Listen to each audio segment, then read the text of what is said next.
My name is Ron Brewington, and I'm with the Motown Alumni Association. I first met Mickey. Oh, okay.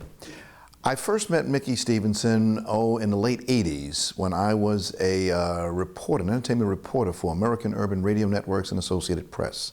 And I was given an assignment to go over and do some work with Motown. And when you get over there, you can't not help it, particularly in those time frames, of meeting a guy named Mickey Stevenson. As A&R man for that organization, he did a fantastic job. He was the one who got the talent in there and groomed them and showed them what they had to do and kept the Motown sound alive. That's what it was all about.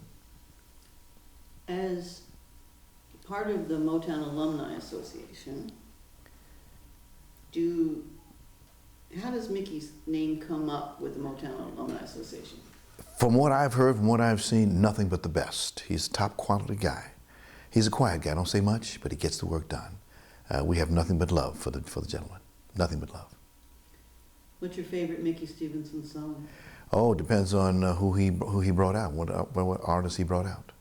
He's got so many. It's hard to say which one is the most favorite one because it's all good music. It was the music that, as Mr. Gordy always said, the sound of young America. It's what we grew up on. I'm 60-odd years old. I'm not ashamed to say I'm 66 years old. And I grew up with Motown records. And it was people, when I first got the assignment as a reporter to go and cover Motown, to be able to stand there in a room and look at Smokey Robinson and Mickey Stevenson and all the great names of Motown. The only person I never really met, one of the great stars I never met, was Marvin Gaye. I never met him. Wait, you never met Marvin? I never met Marvin Gaye in my life. You're responsible for Marvin having the star on Hollywood Boulevard. And a few other things. I've never met Marvin Gaye. I've only seen him one time in my life. He was laying in his casket. Wow. I've never met the man. I met his brother Frankie and his family, his sisters and his other members of his family, but I've never met Marvin Pence Gaye. Never. Wow. Even Dave Simmons, his best friend, I met him. I know Kitty Sears, a number of people who were around him, but I've never met Marvin Gaye. That surprises me. Yes. Because you used to harass the hell out of me. Oh, yes. Help me get the Marvin Gaye star. And if it wasn't for people like you, Ruth, we would have never got that star. It wasn't me that got it. It was a whole bunch of us that got that star. It was done with love. Yeah. And right now we'll continue to get as many Motown stars on the Hollywood Walk of Fame as possible. As you know, the Funk Brothers are about to get a star.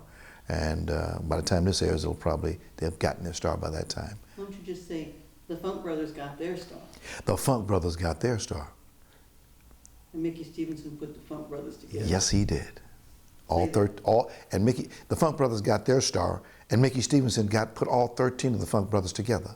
These are the guys who, their music, they produced more hits than the Beatles, Elvis Presley, and a whole bunch of other people put together. Okay. Let me see how good you are. Name the original Funk Brothers. Name what they played. God, Joe Messina, he played guitar. Benny Benjamin played the drums. James Jamerson played the bass guitar. It's about the only ones that I know of.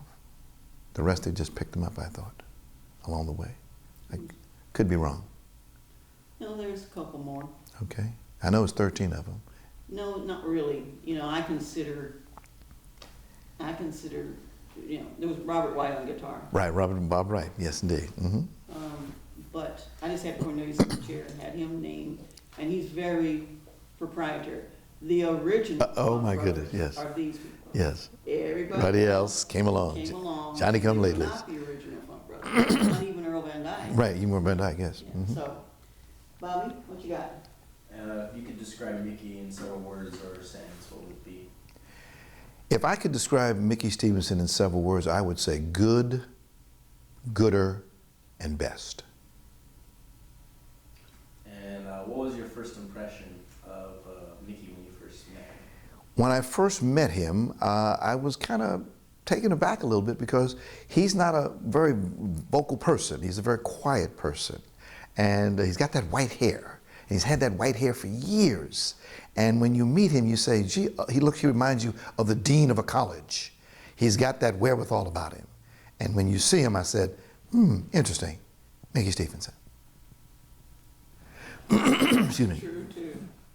Is there anything that he has said? I know a lot of people we've interviewed have said that he's said certain things or taught them certain things that have really stuck with them throughout their lives. Is there anything he said or did for you? Well, if you have an open mind, if you're willing to learn from anybody, for which I like to do, I pride myself on that. He taught you how to get the job done because he had a lot of work on his hands. He had to work for Mr. Gordy and Motown and get that project's work completed. And he got it done. And for that, you have to give him an A. Particularly when you're working with some people with big egos, a lot of talent. It's a hard job to do what he had to do and to get it done right. That's true. Okay? Yeah, that's good. Just Wonderful. like that. Short and sweet and to the point. Gee, I was going to tell you about that. Oh, well, I wasn't done. All right, you are unhooked.